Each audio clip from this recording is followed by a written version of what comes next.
ಶ್ರೀ ಗುರುಭ್ಯೋ ನಮಃ. ವಾಲ್ಮೀಕಿ ರಾಮಾಯಣದ ಅಯೋಧ್ಯಾಕಾಂಡದ ಕಥಾಭಾಗಕ್ಕೆ ಅನುಗುಣವಾಗಿ ರಾಮ, ಲಕ್ಷ್ಮಣ ಮತ್ತು ಸೀತೆಯರು ವನವಾಸಕ್ಕೆ ಹೊರಡಲಿಕ್ಕೆ ಉದ್ಯುಕ್ತರಾದದ್ದನ್ನು ನಾವು ಶ್ರವಣ ಮಾಡಿದ್ವಿ.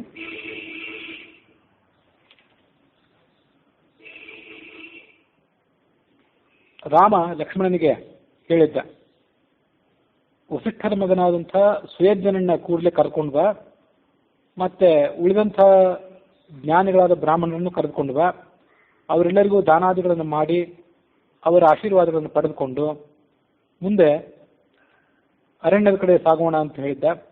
ಅಲ್ಲಿಗೆ 31ನೇ ಸರ್ಗ ಮುಕ್ತಾಯ ಆಗಿತ್ತು. ರಾಮ ಹೇಳಿದ ಮಾತನ್ನು ಕೇಳಿ ಲಕ್ಷ್ಮಣ ವಸಿಷ್ಠರ ಆಶ್ರಮದ ಕಡೆಗೆ ಧಾವಿಸಿದ.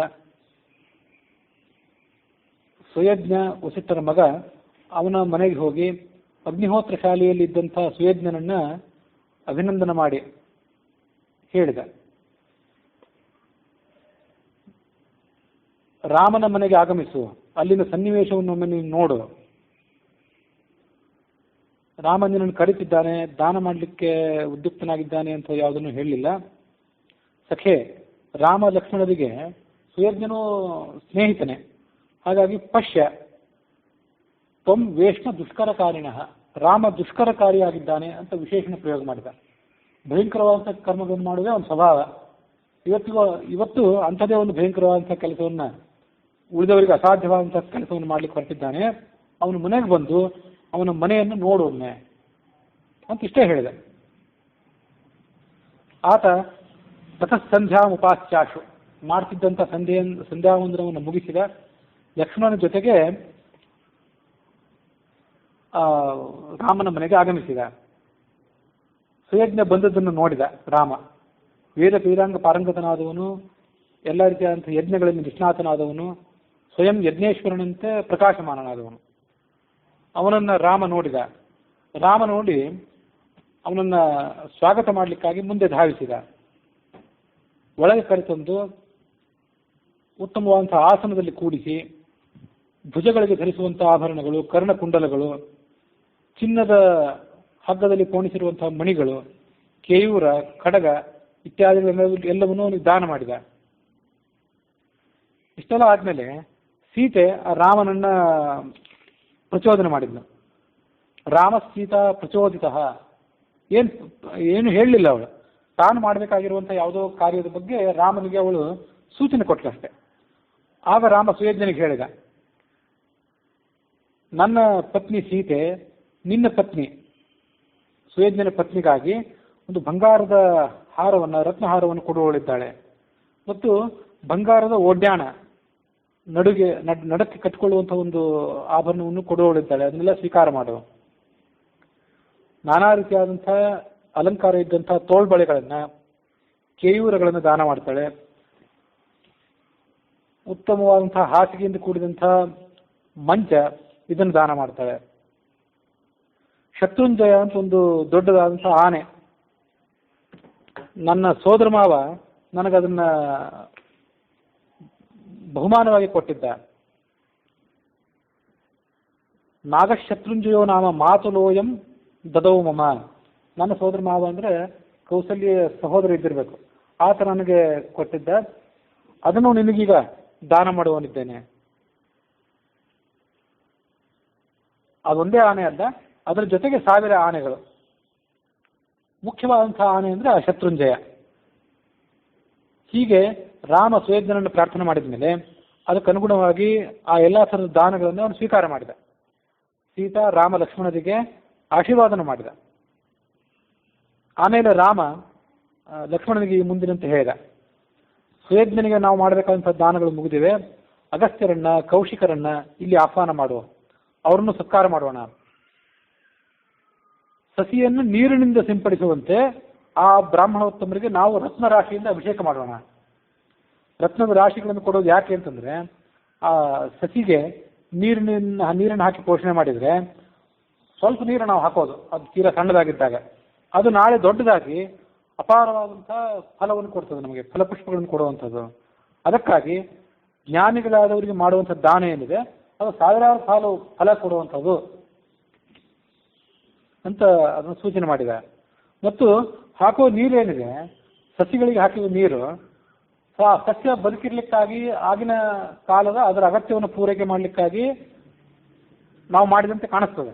ಆದರೆ ವಾಸ್ತವಿಕವಾಗಿ ನಾವು ಸಸ್ಯಕ್ಕೆ ಹಾಕುವ ನೀರು ಶುದ್ಧವಾಗಿ ಅದಕ್ಕೆ ಹಾಕೋದಲ್ಲ, ಅದಕ್ಕೆ ಅದರಿಂದ ಉಪಯೋಗ ಅಲ್ಲ, ನಾಳೆ ನಮಗೆ ಅದರಿಂದ ಉಪಯೋಗ ಆಗಬೇಕು ಅನ್ನೋ ಕಾರಣಕ್ಕಾಗಿ. ಹಾಗೆ ನಾವು ರಾಮ ಲಕ್ಷ್ಮಣ ಸೀತೆಯರು ಈಗ ವನವಾಸಕ್ಕೆ ಹೋಗೋರಿದ್ದೇವೆ. ನಮ್ಮ ಭಾವಿ ಜೀವನದ ಅಭಿವೃದ್ಧಿಗಾಗಿ ಆ ಸಸ್ಯಕ್ಕೆ ನಾವೀಗ ನೀರು ಹಾಕುವಂತೆ ಅಗಸ್ತ್ಯರಿಗೆ ಕೌಶಿಕರಿಗೆ ದಾನ ಮಾಡೋಣ. ಸಾವಿರಾರು ಗೋವುಗಳು, ಲಕ್ಷ ಲಕ್ಷ ಸುವರ್ಣ ನಾಣ್ಯಗಳು, ಬೆಳ್ಳಿಯ ನಾಣ್ಯಗಳು, ಅದನ್ನೆಲ್ಲವನ್ನು ಅವರಿಗೆ ಕೊಟ್ಟು ನಾವು ಸಂತೃಪ್ತರನ್ನಾಗಿ ಮಾಡೋಣ.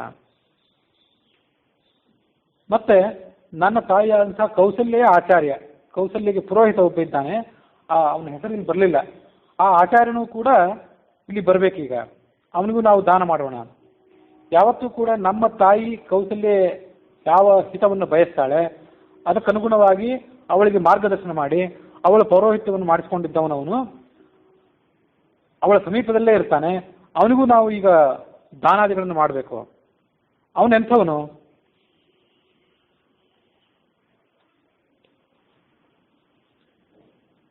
ಆಚಾರ್ಯ ತೈತ್ತರೀಯಾಣಂ ಅಭಿರೂಪಶ್ಚ ವೇದವಿತ್. ತೈತ್ತರೀಯ ಶಾಖೆಗಳಿಗೆ ಅವನ ಆಚಾರ್ಯ ಅಂತ ಇದೆ. ಆ ತೈತ್ತರೀಯ ಶಾಖೆಗಳು ಅಂದ್ರೆ ಏನು, ಅದು ಯಾವುದಕ್ಕೆ ಸಂಬಂಧಪಟ್ಟದ್ದು, ಅದನ್ನೆಲ್ಲವನ್ನು ಸ್ವಲ್ಪ ಇಲ್ಲಿ ಅಧ್ಯಯನ ಮಾಡಬೇಕು. ಋಗ್ವೇದ, ಯಜುರ್ವೇದ, ಸಾಮವೇದ, ಅಥರ್ವವೇದ ಅಂತ 4 ವೇದಗಳಿದೆಯಲ್ಲ, ಆ ಒಂದೊಂದು ವೇದಕ್ಕೂ ಕೂಡ ನಾನಾ ಥರ ಶಾಖೆಗಳು.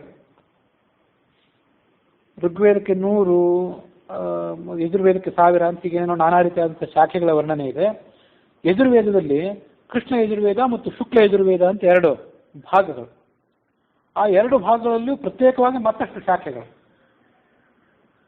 ಯಜುರ್ವೇದಕ್ಕೆ ಅಪಸ್ತಂಭ ಸೂತ್ರ ತೈತ್ರೀಯ ಶಾಖಾಧ್ಯಾಯಿ, ಇದು ನಾನು ಮಾಡೋದನ್ನು ಹೇಳಿದೆ, ನಾನು ಯಜುರ್ವೇದ ಆದ್ದರಿಂದ ಸಂಧ್ಯಾವಂದನ ಮಾಡಿ ಕೊನೆಗೆ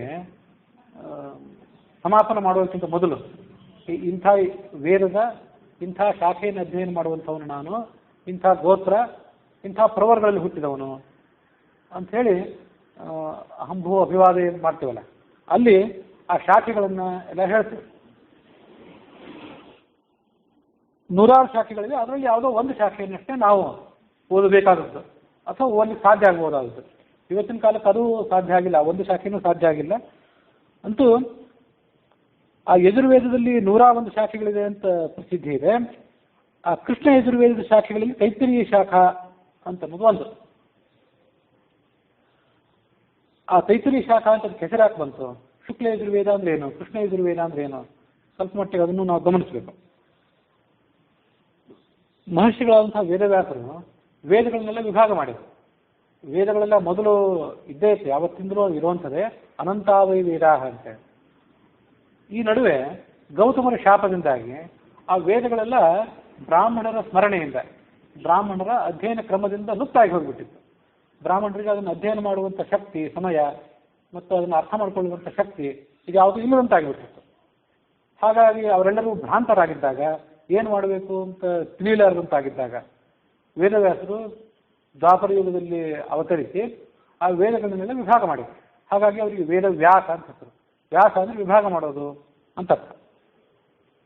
ಋಗ್ವೇದ, ಯಜುರ್ವೇದ, ಸಾಮವೇದ, ಅಥರ್ವವೇದ ಅಂತ ಅದನ್ನು ವಿಭಾಗ ಮಾಡಿ, ಅದರ ನಾನಾ ಶಾಖೆಗಳನ್ನು ವಿಭಾಗ ಮಾಡಿ, ಅದರ ಅರ್ಥನಿರ್ಣಯಕ್ಕಾಗಿ ಬ್ರಹ್ಮಸೂತ್ರಗಳನ್ನು ರಚನೆ ಮಾಡಿ, ಮತ್ತೂ ಕಷ್ಟ ಆದರೆ ಉಪಯೋಗಕ್ಕಿರಲಿ ಎನ್ನುವ ಕಾರಣಕ್ಕಾಗಿ ಮಹಾಭಾರತ, 18 ಪುರಾಣಗಳನ್ನೆಲ್ಲ ರಚನೆ ಮಾಡಿದರು. ಆ ಯಜುರ್ವೇದ ಅಂತ ಏನಿತ್ತಲ್ಲ, ಅದನ್ನು ವೈಶಂಪಾಯನರು ತಮ್ಮ ಶಿಷ್ಯರಿಗೆ ಉಪದೇಶ ಮಾಡ್ತಿದ್ರು. ಭಾಗವತವೋ ಅಥವಾ ಎಲ್ಲೋ ಒಂದು ಕಡೆ ಅದೊಂದು ಕಥೆ ಇದೆ. ಆ ವೈಶಂಪಾಯನರು ಒಮ್ಮೆ ಮಲಗಿದ್ದಂತಹ ಒಬ್ಬ ಬ್ರಾಹ್ಮಣ ಅಥವಾ ಬ್ರಾಹ್ಮಣ ಒಟ್ಟು ಅವನನ್ನು ದಾಟಿರೋದು. ದಾಟಿದಾಗ ಅವನಿಗೆ ಅಪಚಾರ ಆಯಿತು, ಆ ಮಲ್ಕೊಂಡಿದ್ದಂಥ ವ್ಯಕ್ತಿಗೆ ಅಪಚಾರ ಆಯ್ತಲ್ಲ, ಅದಕ್ಕಾಗಿ ಬ್ರಹ್ಮಹತ್ಯೆ ದೋಷ ಬಂದಂತಾಗಿದೆ. ನನಗೆ ಗುರುವಾದಂಥ ನನಗೆ ಈ ಸಮಸ್ಯೆ ಏನು ಬಂದಿದೆ, ಈ ಪಾಪ ಏನು ಬಂದಿದೆ, ಆ ಪಾಪ ಪರಿಹಾರಕ್ಕಾಗಿ ನೀವೆಲ್ಲರೂ ಕೂಡ ಶಿಷ್ಯರಾದವರು ಜಪ, ಉಪವಾಸ, ನಿಯಮ ಇತ್ಯಾದಿಗಳನ್ನು ಮಾಡಿ ಅಂತ ಹೇಳಿದರು ಅವರು ವೈಶಂಪಾಯನರು. ಆಗ ಶಿಷ್ಯರೆಲ್ಲ ಅದನ್ನು ಮಾಡ್ಲಿಕ್ಕೆ ಉದ್ಯುಕ್ತರಾದರು. ಅದರಲ್ಲಿ ಒಬ್ಬ ಯಾಜ್ಞವಲ್ಕ್ಯ ಅಂತಿದ್ರು. ಅವರು ಅಪ್ರತಿಮ. ಹಿಮೇ ಬಿಹಿ ಅಲ್ಪಕಾರೈಹಿ, ಇವರೆಲ್ಲ ದುರ್ಬಲರು, ಈ ಉಳಿದ ಶಿಷ್ಯರೆಲ್ಲ. ಇವ್ರ್ಯಾಕೆ ಮಾಡ್ಬೇಕು ಅದನ್ನ, ನಾನೇ ಮಾಡ್ತೀನಿ. ಗುರುಗಳಾದವರು ನೀವು ನನಗೆ ಹೇಳಿದ್ರೆ ಸಾಕು, ನಾನು ಒಬ್ಬನೇ ಅದನ್ನು ಮಾಡಿಬಿಡ್ತೇನೆ ಅಂತ ಅವರು ಆತ್ಮವಿಶ್ವಾಸದಿಂದ ಅಂದರು. ಈ ಉಳಿದವ್ರನ್ನೆಲ್ಲ ನೀನು ತಿರಸ್ಕಾರ ಮಾಡಿದಂತಾಯ್ತು. ಉಳಿದ ಶಿಷ್ಯರನ್ನ, ಅವರು ಎಲ್ಲ ಬ್ರಹ್ಮಜ್ಞಾನಿಗಳು, ಮಹಾತ್ಮರಾದವರು, ಅವರನ್ನೆಲ್ಲ ತಿರಸ್ಕಾರ ಮಾಡಿದಂತಾಯ್ತು. ಆದ್ದರಿಂದ ಗುರುವಾದಂಥ ನನಗೂ ಅವಮಾನ ಮಾಡಿದಂತಾಯ್ತು. ಹಾಗಾಗಿ ನಾನು ನಿನಗೆ ಇಲ್ಲಿ ತನಕ ಏನು ಅಧ್ಯಯನ ಮಾಡ್ತಿದ್ದೇನೆ ಅದನ್ನೆಲ್ಲ ಬಿಟ್ಟು ಕೊಟ್ಟು ಬಿಡು, ಪರಿತ್ಯಾಗ ಮಾಡು ಅಂದುಬಿಟ್ರು ಅವರು ವೈಶಂಪಾಯನರು ಆ ಯಾಜ್ಞವಲ್ಕ್ಯರಿಗೆ. ಆಗ ಅವರು ಅದನ್ನು ಬಿಟ್ಕೊಡೋದು ಹೇಗೆ, ಕಲಿತದ್ದನ್ನು ಬಿಟ್ಕೊಡೋದು ಹೇಗೆ ಅಂದರೆ ವಮನ ಮಾಡಿಬಿಟ್ರು. ಬಾಯಿಯಿಂದ ಅದನ್ನೆಲ್ಲ ವಮನ ಮಾಡಿದ್ರು. ಅದನ್ನು ನೆಲದ ಮೇಲೆ ಬಿತ್ತು ಆ ವಮನ ಎಲ್ಲ. ಆಗ ವೇದವ್ಯಾಸ ರೂಪಿಯಾದಂಥ ಭಗವಂತನ ಅಜ್ಞಾನುಸಾರವಾಗಿ, ಕಥೆ ಎಲ್ಲ ಅಂಶಗಳು ಸ್ಪಷ್ಟ ಇಲ್ಲ ನನಗೂ ಅಂತ ಹೀಗೊಂದು ಮುಖ್ಯ ಭಾಗ ಅದು. ಆ ಅಧ್ಯಯನ ಮಾಡಲ್ಪಟ್ಟಂಥ ಭಾಗ ಏನು ವಮನದ ರೂಪದಲ್ಲಿ ಕೆಳಗೆ ಬಿದ್ದಿದೆಯಲ್ಲ, ಅದು ವ್ಯರ್ಥ ಆಗಬಾರ್ದು. ಹಾಗಾಗಿ ನೀವು ಅದನ್ನು ಸ್ವೀಕಾರ ಮಾಡಿ ಅಂತ ಉಳಿದ ಋಷಿಗಳಿಗೆ ಎಲ್ಲ ಹೇಳಿದರು. ಆ ಋಷಿಗಳೆಲ್ಲ ಏನು ಮಾಡಿದರು, ತಾವು ಋಷಿ ರೂಪದಿಂದಲೇ ಅದನ್ನು ವಮನವನ್ನು ಒಳಗೆ ತಗೊಳ್ಳೋದು ಹೇಗೆ ಅಂತ ಈ ಕಾರಣಕ್ಕೆ ಇದ್ದಿರಬೇಕು. ಹಾಗಾಗಿ ತಿತ್ತಿರಿ ರೂಪದಿಂದ, ತಿತ್ತಿರಿ ಅಂತ ಒಂದು ಪಕ್ಷಿ, ಅದೆಂಥ ಪಕ್ಷಿ ಅಂತ ನನಗೂ ಅರ್ಥ ಆಗಲಿಲ್ಲ, ನೋಡಿ ಹೇಳ್ತೀನಿ. ಆ ಪಕ್ಷಿಯ ರೂಪದಿಂದ ಆ ವಮನವನ್ನೆಲ್ಲ ಆ ಯಾಜ್ಞವಲ್ಕ್ಯ ಋಷಿ ಹೊರ ಹಾಕಿದ್ದನ್ನೆಲ್ಲ ಇವರು ಸ್ವೀಕಾರ ಮಾಡಿದರು. ಸ್ವೀಕಾರ ಮಾಡಿಕೊಂಡು ಅದನ್ನು ಅವರು ಮುಂದುವರಿಸಿದರು. ಆ ಭಾಗವನ್ನು, ಕಲಿತಂಥ ಭಾಗವನ್ನೆಲ್ಲ ಅಧ್ಯಯನ ಭಾಗದಲ್ಲಿ ಮುಂದುವರಿಸಿದರು. ತೈತ್ತರೀಯೋಪನಿಷತ್ತು ಅಂತ ಏನಿದೆಯಲ್ಲ, ಶಿಕ್ಷಾಂ ವ್ಯಾಖ್ಯಾಸ್ಯಾಮ ಅಂತ, ಶಿಕ್ಷಾವಲ್ಲಿ, ಭೃಗುವಲ್ಲಿ, ಬ್ರಹ್ಮಾನಂದವಲ್ಲಿ ಅಂತ 3 ವಲ್ಲಿಗಳೇನಿದೆ, ಅದು ತೈತ್ತರೀಯೋಪನಿಷತ್ತಿನ 3 ಭಾಗಗಳು. ಅದೆಲ್ಲ ಈ ಕೃಷ್ಣ ಯಜುರ್ವೇದಕ್ಕೆ ಸಂಬಂಧಪಟ್ಟಿದ್ದು. ತಿತ್ತಿರಿ ಅಂತ ಒಬ್ಬ ಋಷಿ ಅವನು, ಹೀಗೂ ಕೆಲವು ಕಡೆ ವರ್ಣನೆ ಇದೆ. ಆ ತೈತ್ತರೀಯೋಪನಿಷತ್ತಿಗೆ, ತೈತ್ತರೀಯ ಶಾಖಾಕ್ಕೆ ಪ್ರವರ್ತಕರಾದವನು ತಿತ್ತಿರಿ ಅನ್ನುವಂಥ ಒಬ್ಬ ಋಷಿ ಅಂತ ಹೀಗೂ ಕೂಡ ಇದೆ. ಅಂತೂ ತಿತ್ತಿರಿ ರೂಪದಿಂದ, ತಿತ್ತಿರಿ ಪಕ್ಷಿ ರೂಪದಿಂದ ಆ ಋಷಿಗಳನ್ನೆಲ್ಲ ಸ್ವೀಕಾರ ಮಾಡಿ ಮತ್ತೆ ಮುಂದೆ ಅದನ್ನು ಸಂಪ್ರದಾಯಕ್ಕೆ ಬಳಕೆ ಆಗುವಂತೆ ಬಿಟ್ಟರು. ಹಾಗಾಗಿ ತೈತ್ತರೀಯ ಶಾಖಾ ಅಂತ ಅನಿಸ್ಕೊಳ್ತು. ಇದು ಕೃಷ್ಣ ಯಜುರ್ವೇದದ್ದಾಯಿತು. ಶುಕ್ಲ ಯಜುರ್ವೇದ ಅಂತ ಮತ್ತೊಂದಿದೆ. ಈ ಕಡೆ ಯಾಜ್ಞವಲ್ಕ್ಯರಿಗೆ ಅಧ್ಯಯನ ಇಲ್ಲದಂತಾಯ್ತಲ್ಲ, ಅದಕ್ಕಾಗಿ ಅವರೇನು ಮಾಡಿದರು, ಸೂರ್ಯ ರೂಪಿಯಾದಂಥ ಭಗವಂತನಿಂದ ಸಾಕ್ಷಾತ್ತಾಗಿ ಅಧ್ಯಯನ ಮಾಡಿದರು. ಅದು ಶುಕ್ಲ ಯಜುರ್ವೇದ. ಹೀಗೆ ಶುಕ್ಲ ಯಜುರ್ವೇದ, ಕೃಷ್ಣ ಯಜುರ್ವೇದ ಅನ್ನುವಂಥ 2 ಭಾಗಗಳಿವೆ. ಅದರಲ್ಲಿ ಈ ಆಚಾರ್ಯ ಕೌಸಲ್ಯ ಪುರೋಹಿತನ ಅಂತ ಒಬ್ಬ ಆಚಾರ್ಯ ಏನಿದ್ದ, ಇವನು ತೈತ್ತರೀಯ ಶಾಖೆಗಳಿಗೆ, ತೈತ್ತರೀಯ ಶಾಖಾಧ್ಯಾಯಿಗಳಿಗೆ ಆಚಾರ್ಯ. ಅವನ ಮೂಲಕ ಶಿಷ್ಯರೆಲ್ಲ ತೈತ್ತರೀಯ ಶಾಖೆಗಳನ್ನು ಬಹುಶಃ ಅಧ್ಯಯನ ಮಾಡ್ತಿದ್ದ. ಅವಳ ಸಮೀಪದಲ್ಲೇ ಇದ್ದಾನೆ. ಅವನಿಗೆ ನಾವು ಬೇಕಾದಷ್ಟು ದಾನಗಳನ್ನ ಮಾಡಬೇಕೀಗ. ರಾಮ ಹೇಳಿದ, ಏನು ದಾನ ಮಾಡಬೇಕು ಅಂದರೆ, ಗಾಡಿ ದಾನ ಮಾಡಬೇಕು, ಪ್ರಯಾಣ ಮಾಡಲಿಕ್ಕೆ ಬೇಕಾದಂಥ ಗಾಡಿಯನ್ನು ದಾನ ಮಾಡಬೇಕು, 100 ಸೇವಕಿಯರನ್ನ, ರೇಷ್ಮೆ ವಸ್ತ್ರಗಳನ್ನು, ತೃಪ್ತಿಯಾಗೋ ತನಕ ಅವನಿಗೆ ದಾನ ಮಾಡಬೇಕು. ಆಮೇಲೆ ನಮ್ಮ ಮನೆಯಲ್ಲಿ ಬಹಳ ಕಾಲದಿಂದ ಇರುವಂಥ ಮತ್ತೊಬ್ಬ ಸೂತ, ಸುಮಂತ್ರ ಅಂತ ಏನಿದ್ನಲ್ಲ ದಶರಥನ ಜೊತೆಗೆ, ಅಂಥವನು ಮತ್ತೊಬ್ಬ ಇವನು, ಚಿತ್ರರಥ ಅಂತೇಳಿ, ಸಚಿವ ಶ್ರೇಷ್ಠ ಅಂತವನು. ಸೂತರು ಅಂದರೆ ಅವರು ಬೇರೆ ಜಾತಿಯಲ್ಲಿ ಇದ್ದವರಾದ್ರೂ ಮಂತ್ರಿಗಳಾಗುವಂಥ ಯೋಗ್ಯತೆ ಇದ್ದವರು ಅವರು, ಅಂಥ ಜ್ಞಾನ ಅನುಭವ ಇದ್ದವರು.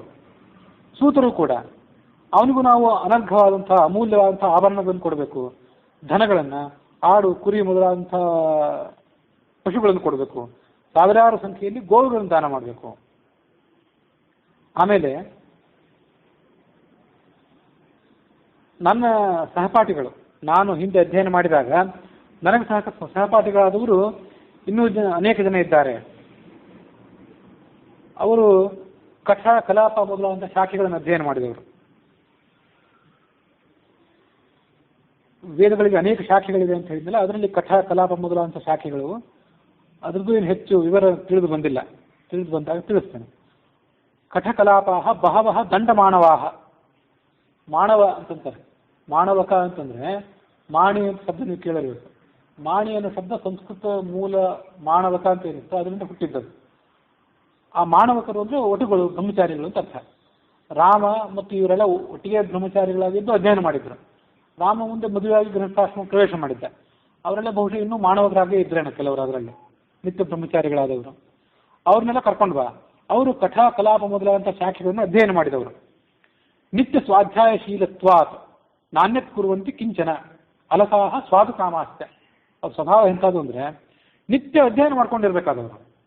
ಅವ್ರಿಗೇನು ಬೇರೆ ತಲೆ ಬಿಸಿನೇ ಇಲ್ಲ. ಅವರಿಗೆ ಜೀವನ ಹೇಗೆ ನಡೆಸಬೇಕು, ಅದಕ್ಕೇನು ಮುಂದೆ ಗತಿ ಏನು ಅಂತ ಯಾವ ಚಿಂತೆ ಇದ್ದಿದ್ದಿಲ್ಲ ಅವರಿಗೆ. ನಾಣ್ಯತ್ ಕುರುವಂತಿ, ಬೇರೆ ಏನು ಮಾಡಿದವರೇ ಅಲ್ಲ. ಇಂಥ ರಾಜರು, ರಾಜಕುಮಾರರು, ರಾಜಪತ್ನಿಯರು ಅವರೆಲ್ಲ ಅಂತ ನೈತಿಕ ಬ್ರಹ್ಮಚಾರಿಗಳು ತಮ್ಮ ಸಮೀಪ ಇಟ್ಕೊಂಡು ಅವರಿಗೆಲ್ಲ ಪೋಷಣೆ ಮಾಡಬೇಕಾದ್ರೆ ನಮ್ಮ ಕರ್ತವ್ಯ ಅಂತ ಭಾವಿಸಿರ್ತಿದ್ರು. ಹಾಗಾಗಿ ಅವ್ರಿಗೆ ಚಿಂತನೆ ಇರ್ತಿದ್ದಿಲ್ಲ. ಅವರು ಅಧ್ಯಯನ ಮಾಡ್ತಾ ಅಧ್ಯಾಪನ ಮಾಡ್ತಾ ಬದುಕಿರ್ತಿದ್ರು. ಅಲಸಾಹ, ಕೆಟ್ಟ ಆಲಸ್ಯಗಳಂತವರೆಲ್ಲ. ಸ್ವಾದು ಕಾಮಾಸ್ತ್ಯ, ಒಳ್ಳೆ ಭೋಜನ ಅವರಿಗೆ ಅಪೇಕ್ಷಿತ. ಅವ್ರಿಗೆ ಯಾವತ್ತೂ ಕೂಡ ಸ್ವಾದು ಅಂದರೆ ಸಿಹಿಯಾದಂಥ ಭೋಜನ ಅವರಿಗೆ ಅಪೇಕ್ಷಿತ. ಮಹತಾಂ ಚಾಪಿ ಸಮ್ಮತಾಹ, ಬ್ರಾಹ್ಮಣೋ ಭೋಜನ ಪ್ರಿಯ ಅಂತೆಲ್ಲ ನೀವು ಕೇಳಿರ್ಬೇಕು. ಅದು ಭೋಜನ ಪ್ರಿಯ ಅಂದರೆ ಅದನ್ನ ಯಾಕೆ ತಿಳ್ಕೋಬೇಕು ಅಷ್ಟೆಲ್ಲ ಅಂತಂದರೆ, ಭೋಜನವನ್ನು ಸರಿಯಾದ ರೀತಿಯಲ್ಲಿ ತಿಳ್ಕೊಂಡು ಭೋಜನದ ತತ್ವ ಎಂಥದ್ದು, ಭೋಜನವನ್ನು ಹೇಗೆ ಮಾಡಬೇಕು, ಯಾವ ರೀತಿಯಾಗಿ ಮಾಡಿದರೆ ಭೋಜನ ನಮ್ಮ ಮನಸ್ಸಾಗಿ ಅದು ಪರಿವರ್ತನೆ ಹೊಂದಿತ್ತು. ಭೋಜನದ ಅನ್ನದ ಸ್ಥೂಲ ಭಾಗ ರಕ್ತ ಮಾಂಸ ಆಗ್ತದೆ, ಮತ್ತೊಂದು ಭಾಗ ಮಲ ಆಗಿ ಪರಿಣಾಮ ಹೊಂದುತ್ತದೆ, ಅದರ ಸೂಕ್ಷ್ಮ ಭಾಗ ಮನಸ್ಸಾಗಿ ಪರಿಣಾಮ ಹೊಂದುತ್ತದೆ ಅಂತಿದೆಯಲ್ಲ. ಹಾಗಾಗಿ ಸರಿಯಾದ ರೀತಿಯಲ್ಲಿ ಅಧ್ಯಯನ ಮಾಡಿದರೆ, ಸರಿಯಾದ ರೀತಿಯಲ್ಲಿ ಭೋಜನ ಮಾಡಿದರೆ ಅದು ಸರಿಯಾದ ರೀತಿಯಲ್ಲಿ ನಮಗೆ ಮನಸ್ಸಾಗಿ ಪರಿಣಾಮ ಹೊಂದುತ್ತದೆ ಅಂತ ಗೊತ್ತಿದ್ದವರು ಅವರು. ಅದಕ್ಕಾಗಿ ಭೋಜನ ಅಂತಂದರೆ ಅದೊಂದು ದೊಡ್ಡ ಯಜ್ಞ ಅಂತ ತಿಳ್ಕೊಳ್ತಿದ್ರು ಅವರು. ಬೇರೆ ಕಡೆ ಎಲ್ಲೂ ಗತಿ ಇಲ್ಲದ್ರಿಂದ ಅವ್ರು ಭೋಜನಕ್ಕಾಗಿ ಅಷ್ಟೊಂದು ಹಾಹಾಕಾರ ಮಾಡ್ತಿದ್ರು ಅಂತ ಅದ್ರ ಅರ್ಥ ಅಲ್ಲ. ಅದಕ್ಕಾಗಿ ಬ್ರಾಹ್ಮಣ ಭೋಜನ ಪ್ರಿಯ ಅಂತ ಹೊರಡ್ತಾರೆ. ಭೋಜನ ಅನ್ನೋದು ಯಜ್ಞ ಅಂತ ಅವ್ರು ತಿಳ್ಕೊಳ್ತಿದ್ರು. ಆದ್ದರಿಂದ ಮತ್ತು ಇನ್ನೊಂದಿದೆ, ಸುಭಾಷಿತದ ಮಾತು, ಶತಂ ವಿಹಾಯ ಭೋಕ್ತವ್ಯಂ ಅಂತ. ನಿಮಗೆ ನೂರಾರು ಕೆಲಸಗಳಿರ್ಬೋದು, ಅದೆಲ್ಲ ಕೆಲಸ ಬಿಟ್ಟು ಭೋಜನ ಮಾಡಿ ನೀವು ಅಂತ ಹೇಳ್ತದೆ ಶಾಸ್ತ್ರ. ಶಾಸ್ತ್ರ ಸುಭಾಷಿತ, ಅದು ವಿನೋದ ಸುಭಾಷಿತನೂ ಕೂಡ. ಅದಕ್ಕೂ ಅರ್ಥ ಇದೆ. ಭೋಜನ ಅಂತಂದ್ರೆ ಸುಮ್ಮನೆ ಹೊಟ್ಟೆ ತುಂಬಿಸ್ಕೊಳ್ಳೋ ಕೆಲಸ ಅಲ್ಲ ಅದು. ಅದು ಭೋಜನ ಅಂತನ್ನೋದು ನಮಗೆ ತತ್ವಜ್ಞಾನಕ್ಕೆ ಕಾರಣೀಭೂತವಾದಂಥ ಮನಸ್ಸೇನಿದೆ, ಆ ಮನಸ್ಸನ್ನು ತುಂಬಿಸ್ಕೊಳ್ಳುವಂಥ ಕೆಲಸ. ಅದಕ್ಕಾಗಿ ಶತಂ ವಿಹಾಯ ಭೋಕ್ತವ್ಯಂ. ಭೋಜನ ಅಂದ್ರೆ ತಿರಸ್ಕಾರ ಮಾಡಬೇಡಿ. ಬೇರೆ ಯಾವ ಕೆಲಸ ಮಾಡಲಿಕ್ಕೆ ಅದು ಯೋಗ್ಯತೆ ಇಲ್ಲದೆ ಇದ್ದವ್ರು ಭೋಜನ ಮಾಡ್ತಾರೆ ಅಂತ ತಿಳ್ಕೊಬೇಡಿ. ಎಲ್ಲ ರೀತಿಯಾದಂಥ ಯೋಗ್ಯತೆಗಳಿದ್ದವರು ಕೂಡ ಭೋಜನ ಮಾಡಬೇಕು ಸರಿಯಾದ ರೀತಿಯಲ್ಲಿ. ಸರಿಯಾದ ರೀತಿಯಲ್ಲಿ ಭೋಜನ ಮಾಡಿ ಅದರಿಂದ ಸರಿಯಾದ ರೀತಿಯಾದಂಥ ತತ್ವಜ್ಞಾನಕ್ಕೆ ನಮ್ಮ ಶರೀರ ಮತ್ತು ಮನಸ್ಸುಗಳನ್ನು ಅಣಿ ಮಾಡ್ಕೋಬೇಕು. ಅದಕ್ಕಾಗಿ ಶತಂ ವಿಹಾಯ ಭೋಕ್ತವ್ಯಂ ಬ್ರಾಹ್ಮಣೋ ಭೋಜನ ಪ್ರಿಯ ಅನ್ನುವಂಥ ಮಾತು ಹೊರಟದ್ದು. ಅದರಂತೆ ಇವರು ಇದ್ರು. ಅಲಸಾಹ ಸ್ವಾದು ಕಾಮಾಹ, ಒಳ್ಳೆಯ ಭೋಜನ ಅಂದರೆ ಅವ್ರಿಗೆ ಬಹಳ ತೃಪ್ತಿಕರವಾದದ್ದು. ಈ ವೇದಗಳನ್ನು ಅಧ್ಯಯನ ಮಾಡುವಂಥ ಪರಂಪರೆಯಲ್ಲಿ ಹೇಳ್ತಾರೆ, ವೇದಗಳನ್ನು ಅಧ್ಯಯನ ಮಾಡಿಸ್ತಾರಲ್ಲ ಅವರಿಗೆ ಬಹಳ ಹಸಿವು. ಗುರುಗಳ ಪರಂಪರೆಯಲ್ಲಿಂದಲೇ ಕೇಳಿದ್ದಿದೆ. ಕೆಲವು ಕಡೆ ಅವರು ಮೊದಲನೇದಾಗಿ ಮಾನವಕರು, ಎಲ್ಲ ಬ್ರಹ್ಮಚಾರಿಗಳಾದವರು. ಬ್ರಹ್ಮಚಾರಿಗಳಿಗೆ ಮೊದಲು ಹಸಿವು ಹೆಚ್ಚು. ಅಷ್ಟೌ ಗ್ರಾಸಾಹ ಮುನೇರ್ಭಕ್ಷಾಹ ಷೋಡಶಾರಣ್ಯವಾಸಿನಾಂ ದ್ವಾತ್ರಿಂಶತ್ತು ಗೃಹಸ್ಥಾನಾಂ ಯಥೇಷ್ಟಂ ಬ್ರಹ್ಮಚಾರಿಣಾಂ ಅಂತ. ಎಷ್ಟೆಷ್ಟು ತಿನ್ನಬೇಕು ಯಾರ್ಯಾರು, ವಾನಪ್ರಸ್ಥಾಶ್ರಮ, ಗೃಹಸ್ಥಾಶ್ರಮ, ಬ್ರಹ್ಮಚರ್ಯಾಶ್ರಮದಲ್ಲಿದ್ದವರು ಯಾರ್ಯಾರು ಎಷ್ಟೆಷ್ಟು ತುತ್ತು ತಿನ್ನಬೇಕು ಅಂತ ಒಂದು ಶಾಸ್ತ್ರ ನಿರ್ದೇಶನ. ಅಷ್ಟೌ ಗ್ರಾಸಾಹ ಮುನೇರ್ಭಕ್ಷ್ಯಾಹ, ಕೊನೆಯ ಆಶ್ರಮ ಯತ್ಯಾಶ್ರಮ, ಅವ್ರು ಏನು ತಿನ್ಬೇಕು, 8 ತುತ್ತು ತಿನ್ಬೇಕಂತೆ. ದ್ವಾದಶ ಅರಣ್ಯವಾಸಿನಾಂ, ಷೋಡಶ ಅರಣ್ಯವಾಸಿನಾಂ, ಅರಣ್ಯವಾಸಿಗಳಾದಂತಹ ವಾನಪ್ರಸ್ಥಾಶ್ರಮಿಗಳಾದಂಥವ್ರು ಇರ್ತಾರಲ್ಲ ಅವರು 16 ತುತ್ತು ಭೋಜನ ಮಾಡಬೇಕು. ಇದಕ್ಕಿಂತ ಹೆಚ್ಚು ಭೋಜನ ಮಾಡಲಿಕ್ಕೆ ಅವರಿಗೆ ಅನುಮತಿ ಇದೆ. ದ್ವಾತ್ರಿಂಶತ್ತು ಗೃಹಸ್ಥಾನಾಂ, ಗೃಹಸ್ಥಾಶ್ರಮದಲ್ಲಿದ್ದವರು 33 ತುತ್ತು ತಿನ್ನಬೇಕು. ಈಗ ಅವ್ರಿಗೆ ತಿನ್ನಲಿಕ್ಕೆ ಅನುಮತಿ ಇದೆ. ಇವತ್ತು ಕೂಡ ಕೆಲವರು ಕಠೋರವಾಗಿ ಗೃಹಸ್ಥಾಶ್ರಮ ಆಚರಣೆ ಮಾಡುವವರು 32 ತುತ್ತು ತಿನ್ನೋದನ್ನ ನೋಡಿದ್ದೇನೆ. ಅಂದ್ರೆ ಅವ್ರೇನು, ಅದರಲ್ಲೂ ಕೆಲವ್ರದ್ದು ಬರೇ 32 ತುತ್ತು ತಿಂದರೆ ಹೊಟ್ಟೆ ತುಂಬಬೇಕಲ್ಲ, ಅದಕ್ಕೆ ಭಕ್ಷ್ಯ ಭೋಜಗಳೆಲ್ಲ ಇರ್ತಾವಲ್ಲ ಉಳಿದದ್ದೆಲ್ಲ, ಅದನ್ನೆಲ್ಲ ಬಿಟ್ಟು ಅನ್ನ 32 ತುತ್ತು ಅಂತ ತಿಳ್ಕೊಳ್ಳೋದು ಕೆಲವ್ರ ಪದ್ಧತಿ ಇದೆ. ಅಂತೂ ಶಾಸ್ತ್ರ ಹೇಳಿದ ನಿರ್ದೇಶನವನ್ನ ಅಷ್ಟು ಕಟ್ಟುನಿಟ್ಟಾಗಿ ಆಚರಣೆ ಮಾಡಬೇಕು ಅನ್ನುವಂಥವ್ರು, ಅಷ್ಟು ಬದ್ಧತೆ ಇದ್ದವರಿದ್ದಾರೆ. ಅದು ದ್ವಾತ್ರಿಂಶತ್ತು ಗೃಹಸ್ಥಾನ, ಗೃಹಸ್ಥರಿಗೆ 32 ತುತ್ತು. ಯಥೇಷ್ಟಂ ಬ್ರಹ್ಮಚಾರಿಣ, ಬ್ರಹ್ಮಚಾರಿಗಳಾದವ್ರಿಗೆ ಯಥೇಷ್ಟವಾಗಿ ಅವ್ರು ಯಾವಾಗ ಬೇಕಾದಾಗ ಭೋಜನ ಮಾಡಲಿ, ಎಷ್ಟು ಬೇಕಾದರೂ ಭೋಜನ ಮಾಡಲಿ. ಯಾಕಂದ್ರೆ ಅವ್ರನ್ನು ಕಲಿಬೇಕಾದಂಥ ವಯಸ್ಸಿನಲ್ಲಿದ್ದವರು, ಬೆಳೆಯಬೇಕಾದಂಥ ಶರೀರ ಮನಸ್ಸು ಅವ್ರದ್ದು. ಅದಕ್ಕಾಗಿ ಯಥೇಷ್ಟವಾಗಿ ಅವ್ರು ಭೋಜನ ಮಾಡಲಿ. ಹಾಗಾಗಿ ಅಧ್ಯಯನ ಮಾಡುವಂಥ ಒಟ್ಟುಗಳನ್ನ ನಾ ಎಷ್ಟೋ ಬಾರಿ ಹೇಳಿ ಕೇಳಿದ್ದೇನೆ. ಅವ್ರು ಉಳಿದ ದಿವಸ ಎಲ್ಲ ಏನು ಅಧ್ಯಯನ ಮಾಡ್ತಿರ್ತಾರಲ್ಲ, ದ್ವಿತೀಯದಿಂದ ಆರಂಭಿಸಿ ಚತುರ್ದಶಿ ಹುಣ್ಣಿಮೆ ಅಮಾವಾಸ್ಯೆ ತನಕ ಅಧ್ಯಯನ ಮಾಡ್ತಿರ್ತಾರಲ್ಲ, ಅವಾಗ ವಿಪರೀತ ಹಸಿವಾಗ್ತದಂತೆ ಅವರಿಗೆ. ಪಾಡ್ಯ ದಿವಸ ಅಥವಾ ಪ್ರತಿಪತ್ತು ದಿವಸ, ಹುಣ್ಣಿಮೆ ಮಾರನೇ ದಿವಸ ಅಥವಾ ಅಮಾವಾಸ್ಯೆ ಮಾರನೇ ದಿವಸ ಅಧ್ಯಯನಕ್ಕೆ ರಜೆ ಅಲ್ಲ ಅವತ್ತು. ಇವತ್ತು ಅಧ್ಯಯನಕ್ಕೆ ರಜೆ ಆದ್ರಿಂದ, ಅಧ್ಯಯನ ಮಾಡಿಲ್ಲ ಆದ್ರಿಂದ ಸರಿಯಾಗಿ ಹಸಿವೇ ಆಗ್ತಿಲ್ಲ ನಮಗೆ ಅಂತ ಅವ್ರು ಹೇಳಿದ್ರು. ನಾನೇ ಎಷ್ಟೋ ಸರಿ ಕಿವಿಯಾರಿ ಕೇಳಿದ್ದೇನೆ.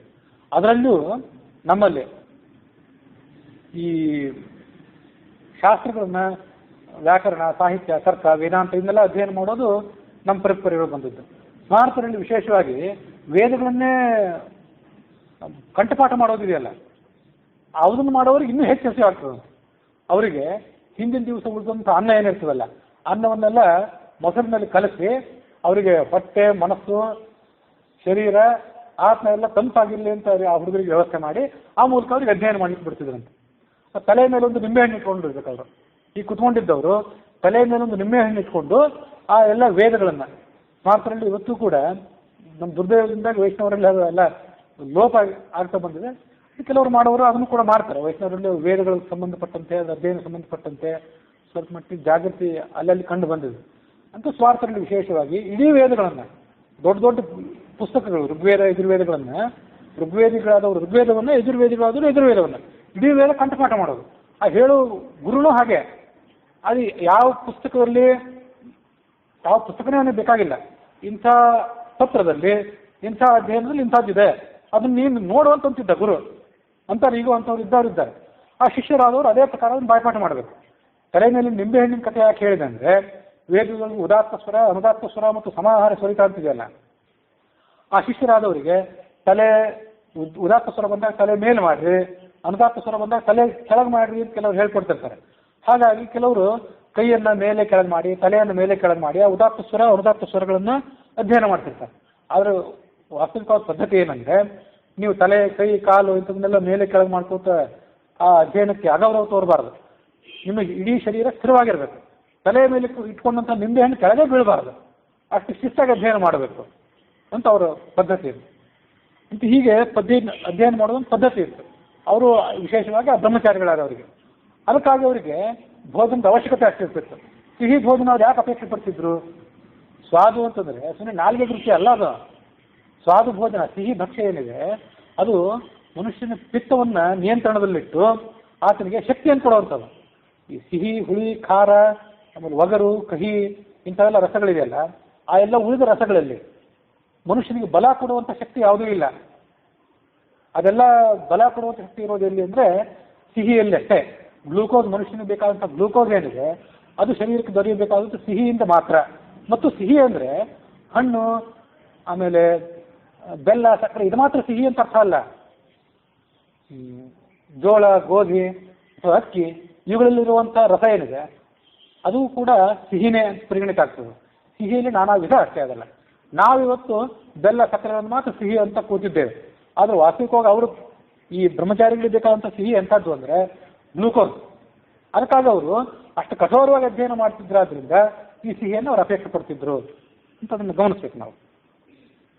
ಮಹತಾಂಚಾಪಿ ಸಮ್ಮತಾಹ, ಅವರೇನು ಸುಮ್ಮನೆ ಸಣ್ಣವರು, ವಯಸ್ಸಿನಿಂದ ಚಿಕ್ಕವರು ಅಂತ ಅರ್ಥ ಅಲ್ಲ. ಅವರು ದೊಡ್ಡ ದೊಡ್ಡ ಮಹಾತ್ಮರಾದಂಥ ಗುರುಗಳಿಗೂ ಕೂಡ ಪ್ರೀತಿಗೆ ಪಾತ್ರರಾದವರು. ಅವರಿಗೆ ನಾವೆಲ್ಲ ಈಗ ದಾನ ಮಾಡಬೇಕು. ಏನು ದಾನ ಮಾಡಬೇಕು ಅಂತಂದರೆ, ರತ್ನಗಳಿಂದ ತುಂಬಿದಂಥ 80 ಗಾಡಿಗಳು, ಅಷ್ಟು ರತ್ನ, ಮುತ್ತು, ಮಾಣಿಕ್ಯ ಆ ಕಾಲದಲ್ಲಿ ಇತ್ತಂತದ್ದು. ಭತ್ತವನ್ನು ತುಂಬಿದಂಥ 1000 ಬಂಡಿಗಳು. ಅವ್ರ ಯೋಗಕ್ಷೇಮ ನೋಡ್ಕೊಳ್ಳಿಕ್ಕೆ ಬೇರೆ ಜನ ಇದ್ದಾರೆ ಇರಲಿ, ಆದರೆ ಅವರು ವೈಯಕ್ತಿಕವಾಗಿ ಈ ಸಂಪತ್ತನ್ನು ನಾವು ದಾನ ಮಾಡೋಣ.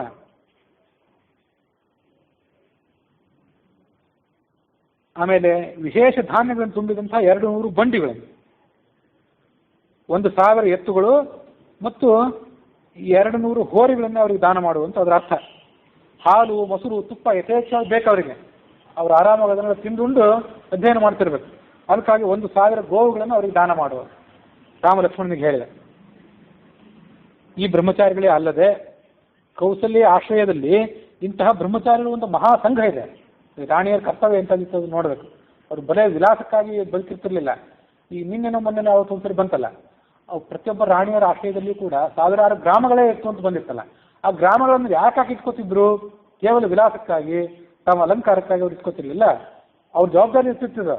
ಇದು ತಾವಾಗಿ ಇಂಥ ಜವಾಬ್ದಾರಿನ ಅವ್ರು ಹೊತ್ಕೊಂಡಿರ್ತಿದ್ರು. ಕೌಸಲ್ಯ ಮೊದಲಾದವರು ಅಷ್ಟೇ ಅಲ್ಲ, ದ್ರೌಪದಿಯು ಕೂಡ ಹಾಗೆ ಮಾಡ್ತಿದ್ಲು ಅಂತಿದೆ.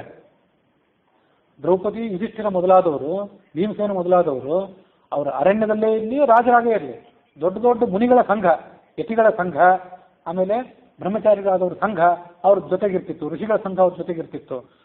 ನೀವು ಪಾಂಡವರು ನೀವು ಅರಣ್ಯಕ್ಕೆ ಹೊರಟಿದ್ದೀರಿಲ್ಲೋ, ನಿಮ್ಮ ಜೊತೆ ನಾವು ಬಂದ್ಬಿಡ್ತೇವೆ, ನೀವೇನು ತಿಂತೀರಿ ಅದನ್ನು ನಾವು ತಿಂತೇವೆ, ನೀವಂತೂ ಉಪವಾಸ ಇರೋದಿಲ್ಲ, ನಿಮ್ಮ ಜೊತೆಗೆ ಬರುವಂಥವ್ರನ್ನ ಉಪವಾಸ ನೀವು ಬಿಡೋದಿಲ್ಲ, ಅದು ನಮ್ಗೆ ಗೊತ್ತು, ಹಾಗಾಗಿ ನಾವು ಬಂದೇ ಬಿಡ್ತೀವಿ ಅಂತ ಋಷಿಗಳು ಹೊರಟೇ ಬಿಟ್ರು. ಅದಕ್ಕಾಗಿ ತಮ್ಮ ಕುಟುಂಬದ ಯೋಗಕ್ಷೇಮಕ್ಕಾಗಿ, ಆ ಋಷಿಗಳ ಯೋಗಕ್ಷೇಮಕ್ಕಾಗಿ ಯುಧಿಷ್ಠಿರ ಅಕ್ಷಯ ಪಾತ್ರೆಯನ್ನು ಸಂಪಾದನೆ ಮಾಡಿಕೊಂಡ ಅಂತಿದೆ. ಪುರೈಷ ಕೃಷ್ಣಾಕರ ಸಿದ್ಧ ಶುದ್ಧಿಮದ್ ವರಾನ್ನ ಭುಕ್ತ್ಯಾಖಿಲ ಪಾಂಡವಾಲಯೇ ಅಂತ ಇದೊಂದು ಸುಮಧ್ವಿಜಯದ 4 ಅಥವಾ 5ನೇ ಸರ್ಗದ ಶ್ಲೋಕ. ಮಧ್ವಾಚಾರ್ಯರು ಅಚ್ಯುತ ಪ್ರೇಕ್ಷರಿಂದ ಸನ್ಯಾಸ ಸ್ವೀಕಾರ ಮಾಡಿದ್ರಲ್ಲ, ಆ ಅಚ್ಯುತ ಪ್ರೇಕ್ಷರು ಅಂದರೆ ಯಾರವರು? ಮಧ್ವರಿಗೆ ಗುರುಗಳಾಗುವಂಥ ಅರ್ಹತೆ ಅವ್ರಿಗೆ ಹೇಗೆ ಬಂತು ಅಂದರೆ, ಕೃಷ್ಣಾಕರ ಸಿದ್ಧ ಶುದ್ಧಿಮದ್ ವರಾನ್ನ ಭುಕ್ತ್ಯ, ಪಾಂಡವರ ಆಲಯದಲ್ಲಿ, ಪಾಂಡವರ ಅರಮನೆಯಲ್ಲಿ ಅವರು ದ್ರೌಪದಿ ದೇವಿಯ ಕೈಯಿಂದ ಸಿದ್ಧವಾಗುವಂತಹ ಪವಿತ್ರವಾದಂತಹ ಅನ್ನವನ್ನು ತಿಂದು ಅಲ್ಲಿ ತಪಸ್ ಮಾಡಿಕೊಂಡಿರ್ತಿದ್ರು. ಕೃಷ್ಣ ಅಂದ್ರೆ ದ್ರೌಪದಿ, ಅವಳ ಕರದಿಂದ ಸಿದ್ಧವಾದಂತಹ ಶುದ್ಧ ಅನ್ನ, ಕೃಷ್ಣ ಕರ ಸಿದ್ಧ ಶುದ್ಧಿಮದ್ ವರಾನ್ನ ಭುಕ್ತ್ಯ, ಅತ್ಯಂತ ಶ್ರೇಷ್ಠವಾದಂತಹ ಅನ್ನ ಅದು. ಹಾಗೆ ಅವ್ರು ಬದುಕಿದ್ರಾದ್ರಿಂದ ಅವರಿಗೆ ಅಂತ ಶಕ್ತಿ ಬಂದಿತ್ತು ಆ ಅಚ್ಯುತ ಪ್ರೇಕ್ಷರಿಗೆ ಅಂತ ಅವ್ರದ್ದು ಇತಿಹಾಸ ನಾವು ನೋಡ್ತೀವಿ. ಅದಕ್ಕಾಗಿ ಇವತ್ತು ಕೂಡ ಕೆಲವ್ರು ಏನು ಮಾಡ್ತಿರ್ತಾರೆ ಅಂದರೆ, ಎಲ್ಲ ಕಡೆ ಎಲ್ಲರೂ ಸಂಚಾರಕ್ಕೆ ಹೋಗುವಾಗ ಮಡಿ ಮೇಲಿಗೆ ಮಾಡುವಂಥವ್ರು ಅವ್ರು ಇರ್ತಾರಲ್ಲ, ಅವ್ರು ಯಾರಾದ್ರೂ ಇರಲಿ, ಅವ್ರೇನು ದೊಡ್ಡ ಜ್ಞಾನಿಗಳಾಗಿರ್ಲಿಕ್ಕಿಲ್ಲ, ಪಂಡಿತರಾಗಿರ್ಲಿಕ್ಕಿಲ್ಲ, ಸಾಮಾನ್ಯ ಮಡಿ ಮೇಲಿಗೆ ಮಾಡ್ಕೊಂಡು ಇರುವಂಥವ್ರು, ಯಾರು ಜ್ಞಾನಿಗಳಾದಂಥ ಗೃಹಸ್ಥರು, ಆಚಾರವಂತರು ಅವ್ರ ಮನೆಗೆ ಹೋಗ್ತಾರೆ. ಇವತ್ತು ನಿಮ್ಮ ಮನೆ ನಾವು ಭೋಜನಕ್ಕೆ ಬರಬೇಕು ಅಂತ ಮಾಡಿದ್ದೇವೆ ಅಂತ ಹೇಳ್ತಾರೆ, ಸಂಕೋಚ ಇಲ್ಲದೆ. ಯಾಕೆಂದ್ರೆ ಶ್ರೋತ್ರಿಯರ ಅನ್ನವನ್ನು ಊಟ ಮಾಡಬೇಕು, ಶ್ರೋತ್ರಿಯಂ ಛಂದೋಧೀತೆ, ವೇದಾಧ್ಯಯನ ಮಾಡ್ಕೊಂಡಿರುವಂಥವ್ರು ಜ್ಞಾನಿಗಳಾದವ್ರು ಏನಿರ್ತಾರೆ ಅವ್ರ ಮನೆಯಲ್ಲಿ ನಾವು ಯಾವತ್ತಾದ್ರೂ ಹೋಗಿ ಊಟ ಮಾಡಬೇಕಂತ ಸಂದರ್ಭ ಬಂದರೆ, ಮಾಡಿದ್ರಿಂದ ಅವ್ರು ಯಾವ ಥರ ಜ್ಞಾನ ಸಂಪನ್ನರಾಗಿದ್ದಾರೆ, ಆ ಥರದ ಜ್ಞಾನದ ಕಾರ್ಯವನ್ನು ಮಾಡಲಿಕ್ಕೆ ನಮಗೂ ಒಂದು ಶಕ್ತಿ ಬಂದಿತ್ತು ಅಂತ ಭಾವಿಸ್ತಾರೆ. ಹಾಗಾಗಿ ನಿಮ್ಮ ಮನೆಗೆ ಇವತ್ತು ನಾವು ಊಟಕ್ಕೆ ಬರೋರಿದ್ದೇವೆ ಅಂತ ನಿಸ್ಸಂಕೋಚವಾಗಿ ಹೇಳ್ತಾರೆ ಇದ್ದವ್ರಂಥವ್ರು ಇವತ್ತು ಕೂಡ. ಯಾಕೆಂದ್ರೆ ಬೇರೆ ಕಡೆಯಲ್ಲೂ ಭೋಜನ ಮಾಡುವಂಥವ್ರಂತೂ ಅಲ್ಲೇ ಅಲ್ಲ, ಹಾಗಾಗಿ ಇಲ್ಲೇ ಮಾಡಬೇಕಾದ ಅನಿವಾರ್ಯ. ಹಾಗಾಗಿ ಯಾವುದೇ ಸಂಕೋಚ ಇಲ್ಲದೆ ಅವ್ರು ಬರ್ತಾರೆ, ಅಷ್ಟೇ ಸಂತೋಷದಿಂದ ಊಟ ಮಾಡಿಸ್ತಾರೆ ಅವ್ರಿಗೆ. ಹೀಗೆ ಆ ಕೌಸಲ್ಯ ಆಶ್ರಯದಲ್ಲೇ ಅಂತ ದೊಡ್ಡ ಸಂಘ ಇದೆ, ಅವರೆಲ್ಲರಿಗೂ ಪ್ರತ್ಯೇಕವಾಗಿ 1,000 ಗೋವುಗಳನ್ನು ದಾನ ಮಾಡುವ, ಗೃಹಸ್ಥ ಬ್ರಾಹ್ಮಣರಿಗೂ ಬ್ರಹ್ಮಚಾರಿಗಳಿಗೂ ನಾನು ಕೊಡುವಂಥ ದಕ್ಷಿಣೆಯನ್ನು ನೋಡಿ ನಮ್ಮ ತಾಯಿ ಅಂತ ಕೌಸಲ್ಯ ಸಂತೋಷ ಆಗಬೇಕು. ರಾಮ ಹೀಗೆ ನಿರ್ದೇಶನ ಮಾಡಿದ ಕೂಡಲೇ ಲಕ್ಷ್ಮಣ ಎಲ್ಲ ದಾನದ ವಸ್ತುಗಳನ್ನು ಸಿದ್ಧ ಮಾಡಿಕೊಂಡ. ಕುಬೇರ ದಾನ ಮಾಡಿದಂತೆ ದಾನ ಮಾಡಿಬಿಟ್ಟ ಎಲ್ಲರಿಗೂ. ಅಲ್ಲಿ ಕೆಲವು ಆಶ್ರಿತ ಜನರಿದ್ರು, ಅಂದ್ರೆ ಕೌಸಲ್ಯ, ರಾಮ, ಲಕ್ಷ್ಮಣ, ಸೀತೆ ಇವರನ್ನ ಉಳಿದವರು, ಸೇವಕರಾಗಿದ್ದವರು, ಅವರೆಲ್ಲ ಕಣ್ಣೂರು ಸುರಿಸ್ತಾ ನಿಂತಿದ್ರಂತೆ. ಅವಾಗ ಅವರಿಗೆ ರಾಮ ಹೇಳಿದಂತೆ, ನೀವು ಯಾರು ದುಃಖಿಸಬೇಡಿ, ನಾನು ಹೋದ ನಂತರ ನನ್ನ ಅರಮನೆಯನ್ನಾಗಲಿ ಲಕ್ಷ್ಮಣನ ಅರಮನೆಯನ್ನಾಗಲಿ ನೀವು ಜನಶೂನ್ಯವನ್ನಾಗಿ ಮಾಡಬೇಡಿ, ಅದನ್ನ ನಾವು ಮತ್ತೆ ಅಯೋಧ್ಯೆಗೆ ಬರುವ ತನಕ ಸರದಿ ಪ್ರಕಾರ ನೀವೆಲ್ಲ ಅಲ್ಲಿದ್ದು ಕಾಯಿರಿ, ನಿಮ್ಮ ವಶದಲ್ಲಿ ನಾವು ಕೊಟ್ಟು ಹೋಗಿದ್ದೇವೆ ಅಂತ ಹೇಳಿದ. ಹೇಳಿ ಕೋಶಾಧಿಕಾರಿಗೆ ಹೇಳಿದ, ತನ್ನ ಕೋಶಾಧಿಕಾರಿಗೆ ತನ್ನ ಧನವನ್ನೆಲ್ಲ, ಸ್ವಂತದ ವೈಯಕ್ತಿಕ ಧನವನ್ನೆಲ್ಲ ತಾ ಅಂತ ಹೇಳಿದ. ಆ ರಾಶಿಯನ್ನೆಲ್ಲ ತಂದು ರಾಮನ ಮುಂದೆ ಅವ್ರು ಸುರಿದ್ರಂತೆ. ದೊಡ್ಡ ಬೆಟ್ಟದಂತ ರಾಶಿ ಆಗಿತ್ತದು. ರಾಮ ಆ ಅಪಾರವಾದಂಥ ಧನವನ್ನ ಲಕ್ಷ್ಮಣನ ಜೊತೆಗೂಡಿ ಬ್ರಾಹ್ಮಣರಿಗೆ, ಬಾಲಕರಿಗೆ, ವೃದ್ಧರಿಗೆ, ದೀನರಿಗೆ ಎಲ್ಲರಿಗೂ ಕೂಡ ದಾನ ಮಾಡಿದ. ಅದೇ ಸಂದರ್ಭದಲ್ಲಿ ಒಬ್ಬ ಬ್ರಾಹ್ಮಣ ಅಲ್ಲಿಗೆ ಬಂದಂತೆ. ಅವನು ಯಾರು ಬ್ರಾಹ್ಮಣ? ಅವನ ಇತಿಹಾಸ ಹೀಗೆ ಹೇಳ್ತಾರೆ. ಸಮೀಪದ ಒಂದು ಕಾಡಿತ್ತಂತೆ. ಆ ಕಾಡಿನಲ್ಲಿ ಆ ಬ್ರಾಹ್ಮಣ ವಾಸ ಮಾಡ್ಕೊಂಡಿದ್ದ. ಕಾಡಿನಲ್ಲಿ ವಾಸ ಮಾಡ್ಕೊಂಡಿದ್ದಿರ್ಬೋದು, ಅಥವಾ ಕಾಡಿನ ಅಂಚು, ನಾಡಿನ ಅಂಚು, ಅಲ್ಲಿ ಆತ ವಾಸ ಮಾಡ್ಕೊಂಡಿದ್ದಿರ್ಬೋದು. ಅವನು ಯಾರು ಅಂದ್ರೆ ಗರ್ಗವಂಶೀಯನಾದವನು, ಗರ್ಗ ಗೋತ್ರದಲ್ಲಿ ಹುಟ್ಟಿದಂಥವನು.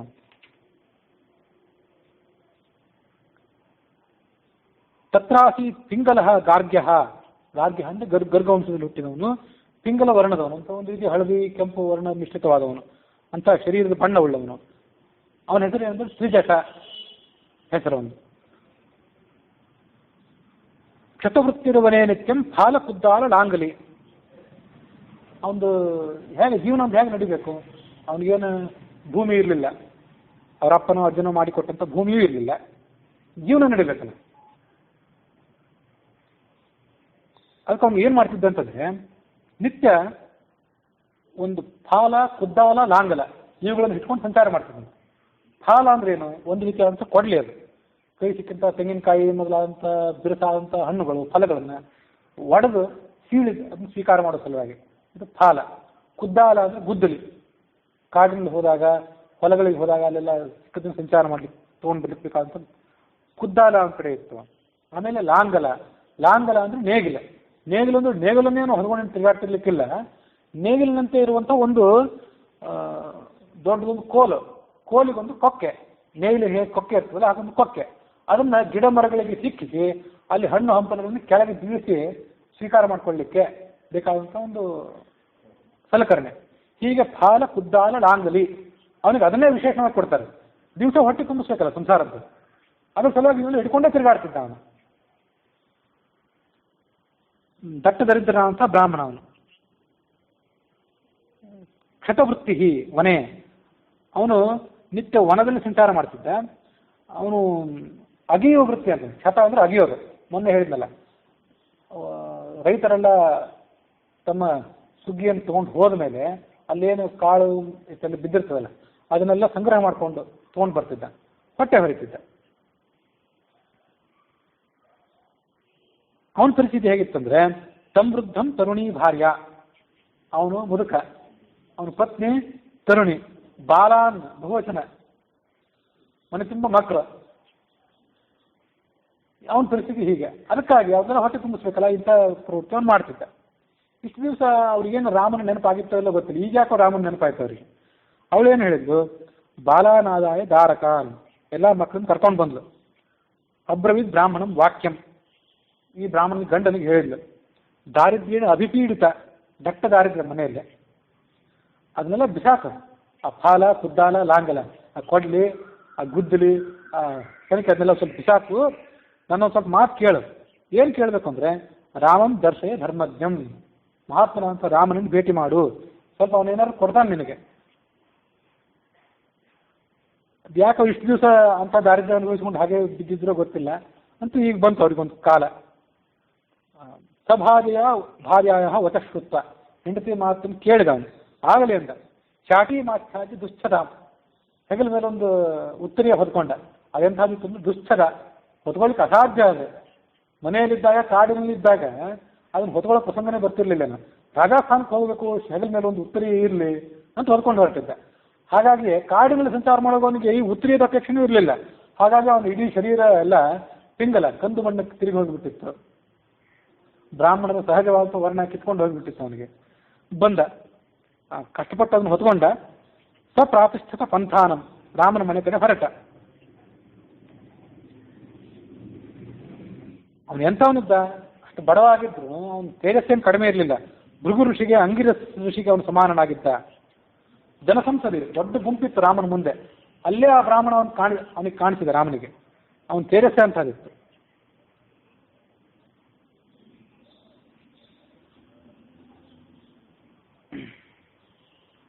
ರಾಮನ ಅರಮನೆಗೆ ಬಂದ. ಅವನ ತೇಜಸ್ ಎಂತಾಗಿತ್ತು ಅಂದ್ರೆ, ಯಾವ ದ್ವಾರಪಾಲಕರು ಅವನು ತಡಿಲೇ ಇಲ್ಲ.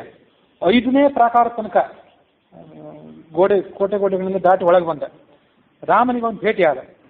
ಮಹಾ ಯಶೋವಂತರ ಅಂತ ರಾಜಪುತ್ರನೇ ಹೇಳಿದ್ನು. ನಿರ್ಧನ ಬಹುಪುತ್ರೋಸ್ಮಿ, ಮೊದಲೇ ನಿರ್ಧನ, ಬಹುಪುತ್ರ ಬೇರೆ.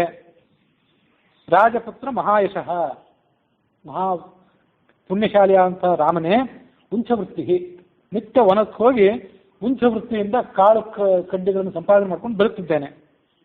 ಪ್ರತ್ಯಕ್ಷ ನಮ್ಮ ಕಡೆ ಒಂದು ಸ್ವಲ್ಪ ನೋಡು ಅಂದ. ರಾಮ ಅವನನ್ನು ನೋಡಿ ಸ್ವಲ್ಪ ನಕ್ಕಿದಂತೆ, ನಕ್ಕು ಹೇಳಿದ, ನೋಡಪ್ಪ, ಸಾಕಷ್ಟು ದಾನ ಧರ್ಮಗಳಲ್ಲಿ ಈ ತನಕ ಮಾಡಿದ್ದೇನೆ. ನನ್ನ ಹತ್ರ ಇನ್ನೂ ಒಂದಿಷ್ಟಿದೆ. ಅದೃಷ್ಟ ಅಂದರೆ 1,000 ಗೋವುಗಳನ್ನು ನಾನು ಇನ್ನೂ ದಾನವಾಗಿ ಕೊಟ್ಟಿಲ್ಲ. ಹಾಗಾಗಿ ನೀನೀಗ ಏನು ಮಾಡಬೇಕು ಅಂದರೆ, ನಿನ್ನ ಕೈಯಲ್ಲಿ ದಂಡ ಇದೆಯಲ್ಲ, ಆ ದಂಡವನ್ನು ಕೈಯಲ್ಲಿ ಹಿಡ್ಕೊಂಡು ಅದನ್ನು ಬೀಸಿ ಒಗೆ ದೂರಕ್ಕೆ. ಎಲ್ಲಿ ತನಕ ಒಗೀತೀಯೋ ಅಲ್ಲಿ ತನಕ ಇದ್ದ ಗೋವುಗಳನ್ನೆಲ್ಲ ನಿನಗೆ ದಾನ ಮಾಡ್ತೇನೆ ಅಂದ. ದಂಡ ಕೈಯಲ್ಲಿ ಇರಬೇಕಂತೆ ಯಾವಾಗೂ ಬ್ರಾಹ್ಮಣರಾದವರಿಗೆ ಮತ್ತು ಗೃಹಸ್ಥರಾದವರಿಗೆ ಎಲ್ಲರಿಗೂ ಭೂಷಣ. ವರ್ಷಾಶತಾದಿಷು ಛತ್ರಿ ದಂಡೀರಾತ್ ನಟವೀಶಿಚ ಶರೀರ ಪ್ರಾಣ ಕಾಮೋವೈ ಶೋಭಾನಸ್ಕ ಸದಾ ವೃಜೇತ್ ಅಂತ ಸ್ಮೃತಿ. ವರ್ಷ ಆತಪ, ಬಿಸಿಲುಗಾಲದಲ್ಲಿ ಮಳೆಗಾಲದಲ್ಲಿ ಛತ್ರಿ ಇಟ್ಕೊಂಡಿರ್ಬೇಕು. ದಂಡಿ ರಾತ್ರಿ ಅಟವೀಶುಚ, ರಾತ್ರಿ ಕಾಲದಲ್ಲಿ ಮತ್ತು ಅರಣ್ಯಕ್ಕೆ ಹೋಗುವಾಗೆಲ್ಲ ಕೈಯಲ್ಲಿ ದಂಡ ಇರಬೇಕು. ಆಮೇಲೆ ಶರೀರ ಕಾಪಾಡ್ಕೊಳ್ಬೇಕು ಅಂತಿದ್ರೆ ಸೋಪಾನಕ್ಕ ಚಪ್ಪಲಿ ಕಾಲಲ್ಲಿ ಸದಾ ಮೆಟ್ಟಿರಬೇಕು ಅಂತ ಸ್ಮೃತಿ ಇದೆ. ಅದಂತೂ ಇವನ ಕೈಯಲ್ಲಿ ದಂಡ ಇರ್ತಿತ್ತು. ಅವರು ಹಿಂದೆ ದಂಡ ಮಾಡೋಕಾಹ ಅಂತ ಬಂತು. ಆ ಬ್ರಹ್ಮಚಾರಿಗಳೆಲ್ಲ ಕೈಯಲ್ಲಿ ದಂಡ ಹಿಡ್ಕೊಂಡಿರ್ತಿದ್ರು ಅಂತೇಳಿ. ಅದು ಈಗೇನಾಗಿದೆ ಅಂದ್ರೆ ಉಪನಯನ ಕಾಲದಲ್ಲಿ ಮಾತ್ರ ಆ ದಂಡ ಸೀಮಿತ ಆಗಿರುತ್ತದೆ. ಅವನು ರಾಮ ಹೇಳಿದ್ದನ್ನು ಕೇಳಿದ. ಸಶಾಟೀಂ ಪರಿತಃ ಕಟ್ಯಾಂ, ಯಾವುದೋ ದೊಡ್ಡ ಕಾರ್ಯ ಮಾಡುವವನಂತೆ ಹೆಗಲ ಮೇಲೆ ಹೊದ್ದಂಥ ಶಾಟಿಯನ್ನ ತನ್ನ ನಡುವಿಗೆ ಬಿಗಿದ. ಸಂಭ್ರಾಂತ, ಅವನು ಕುತೂಹಲಕ್ಕೆ ಮೇರೇ ಇರಲಿಲ್ಲ. ಆವಿದ್ಯ ದಂಡಂ ಚಿಕ್ಷೇಪ, ಆ ದಂಡವನ್ನು ಹಿಂಗೆ ತಿರುಗಿಸಿದ ಕೈಯಲ್ಲಿ ಹಿಡ್ಕೊಂಡು, ದೊಡ್ಡ ಗದೆ ತಿರುಗಿಸುವವರಂತೆ. ಅದನ್ನು ಕೈಯಲ್ಲಿ ಹಿಡಿದು ಚಿಕ್ಷೇಪ ಸರ್ವ ಪ್ರಾಣೇನ, ಅವನಿಗೆ ಸರ್ವ ಶಕ್ತಿಯ ಅಂತ ಹೇಳಲಿಲ್ಲ, ಯಾಕಂದ್ರೆ ಅವನು ಏನೋ ಶಕ್ತಿನೇ ಇರಲಿಲ್ಲ ರಾಮನಿಗೆ, ಇದ್ದದ್ದು ಪ್ರಾಣ ಮಾತ್ರ. ಎಷ್ಟು ಹಾಸ್ಯಮಯವಾಗಿದೆ ಮಾತು ಅಂದರೆ, ಯಥಾಶಕ್ತಿ ಅಂತನೋ ಕೈಯಲ್ಲಿದ್ದಂಥ ಶಕ್ತಿಯನ್ನೆಲ್ಲ ಉಪಯೋಗ ಮಾಡಿ ಅಂತ ಹೇಳಲಿಲ್ಲ ವಾಲ್ಮೀಕಿ. ಸರ್ವ ಪ್ರಾಣೇನ, ಎಲ್ಲ ಪ್ರಾಣದನ್ನೇ ಒಗ್ಗೂಡಿಸ್ಬೇಕಾಯ್ತು ಪಾಪ, ಅಷ್ಟು ದುರ್ಬಲ ಆಗಿಬಿಟ್ಟಿದ್ದ ಅವನು. ವೇಗವಾಗಿ ನೆತ್ತು ಬಿಸಾಕಿದ್ರೆ ಅದೆಲ್ಲಿ ಹೋಗಿ ಬಿತ್ತು? ಸರಯೂ ನದಿಯ ದಂಡೆಯನ್ನು ದಾಟಿ ಹಲವಾರು ಸಾವಿರ ಗೋವುಗಳಿಂದ ತುಂಬಿದಂಥ ಒಂದು ಗೋಮಾಳ, ರಾಮನಿಗೆ ಸಂಬಂಧಪಟ್ಟಂಥ ಗೋಮಾಳ ಇದ್ದಿರ್ಬೇಕದು. ಅಲ್ಲೊಂದು ಎತ್ತು ಬೇರೆ ಇತ್ತು, ರಾಮನಿಗೆ ಸಂಬಂಧಪಟ್ಟದ್ದು ಇದ್ದಿರ್ಬೇಕದು. ಗೋವ್ರಜೆ ಬಹುಸಾಹಸ್ರೇ ಪಪಾತ ಉಕ್ಷಣ ಸನ್ನಿಧ, ಉಕ್ಷಣ ಅಂದ್ರೆ ಎತ್ತು, ಅಲ್ಲೋಗಿ ಬಿತ್ತು. ಅದು ಬಿದ್ದದನ್ನು ನೋಡಿ ರಾಮ ಆ ತ್ರಿಜಟನನ್ನು ಆಲಿಂಗನ ಮಾಡಿಕೊಂಡು ಅಲ್ಲಿರತಕ್ಕಂಥ ಅಲ್ಲಿ ತನಕ ಏನೇನು ಗೋವುಗಳಿತ್ತು ಅವರನ್ನು, ಆ ಗೋವುಗಳನ್ನು ಮಾತ್ರ ಅಲ್ಲ, ಆ ಗೋವುಗಳನ್ನು ಕಾಯಲಿಕ್ಕೆ ದನಗಳು ಬೇಕಲ್ಲ, ಇವನು ಯಾವಾಗ ಕಾಯೋವನು, ಆ ಮಕ್ಕಳನ್ನ ಯಾವಾಗ ಕಾಯೋವನು, ಹೆಂಡತಿನ ಯಾವಾಗ ನೋಡ್ಕೊಳ್ಳೋವನು, ನೋಡ್ಕೊಳ್ಳಿಕ್ಕೆ ಬೇಕಲ್ಲ. ಗೋಪಾಲಕರನ್ನು ದಾನ ಮಾಡಿಬಿಟ್ಟ. ದಾನ ಮಾಡಿ ತನ್ನ ಆಶ್ರಮಕ್ಕೆ ಕಳಿಸಿಕೊಟ್ಟ. ಆಮೇಲೆ ಅವನಿಗೆ ಹೇಳಿದ, ಮನ್ಯುರ್ ನಕಲು ಕರ್ತವ್ಯ ಪರಿಹಾಸೋ ಹಿ ಅಯಂ ಮಮ. ಬ್ರಾಹ್ಮಣನೇ, ನಿನಗೇನೋ ಹಾಸ್ಯ ಮಾಡಿದೆ, ನಿನ್ನ ಗೇಲಿ ಮಾಡಿದೆ ಅಂತ ತಿಳ್ಕೋಬೇಡ. ಸುಮ್ಮನೆ ನೀನು ನನಗೆ ಸಲಿಗೆಯವನಾದ್ರಿಂದ ನಾನು ನಿನಗೆ ಹೀಗೆ ಕೇವಲ ಹಾಸ್ಯ ಮಾಡಿದೆ ಅಷ್ಟೇ. ನಿನ್ನ ಶಕ್ತಿನ ಪರೀಕ್ಷೆ ಮಾಡಿದೆ ಅಂತ ಕೋಪ ಮಾಡ್ಕೋಬೇಡ. ನೀನು ಮೊದಲೇ ವೃದ್ಧ, ನಿನ್ನಲ್ಲಿ ಬಲ ಎಷ್ಟಿದೆ ಅನ್ನೋದು ತಿಳ್ಕೊಳ್ಳೋಕ್ಕಾಗಿ ನಾನು ಇಂಥ ಕೆಲಸವನ್ನು ಮಾಡಿದೆ. ಇದಂ ಹಿ ತೇಜಸ್ತವ ಯದ್ ದುರತ್ಯಯಂ ತದೇವ ಜಿಜ್ಞಾಸುಂ ಇಚ್ಛೆಯ ಮಯ. ಇದನ್ನು ಹೀಗೆ ಮಾಡಿದೆ. ವೃಣೀಶ್ವ ಕಿಂಚೇದಂ ಪರಂ ವ್ಯವಸ್ಥಿತಿ. ಇನ್ನೂ ಏನಾದರೂ ನಿನಗೆ ಬೇಕಾ ಹೇಳು, ಅದನ್ನು ನಾನು ನಿನಗೆ ಕೊಡ್ತೇನೆ. ನನ್ನ ವಸ್ತು, ನನ್ನ ಸಮೀಪದಲ್ಲಿರುವಂಥ ವಸ್ತುವನ್ನು ತಗೊಳ್ಳಿಕ್ಕೆ ನೀನು ಸಂಕೋಚ ಮಾಡಬೇಕಾಗಿಲ್ಲ. ನನ್ನ ಸಂಪತ್ತೇನಿದೆ ಅದೆಲ್ಲ ಬ್ರಹ್ಮಜ್ಞಾನಿಗಳಾದವರ ಸಲುವಾಗೇ ಇರುವಂಥದ್ದು. ಅದರಿಂದ ನನಗೆ ಅಪಾರವಾದಂಥ ಯಶಸ್ಸು ಅಂದರೆ ಹೆಸರು ಕೀರ್ತಿ ಅಂತ ಅರ್ಥ ಅಲ್ಲ, ಪುಣ್ಯ, ಭಗವತ್ ಪ್ರೀತಿ ಅಂತ ನೋಡಬೇಕು. ಮತ್ತೇನು ಕೇಳಲಿಲ್ಲ ಬ್ರಾಹ್ಮಣ. ಆ ತ್ರಿಜಟ ಮಹಾಮುನಿ ಅದನ್ನೆಲ್ಲ ದಾನ ಸ್ವೀಕಾರ ಮಾಡಿದ. ರಾಮನಿಗೆ ಆಶೀರ್ವಾದ ಮಾಡಿದ.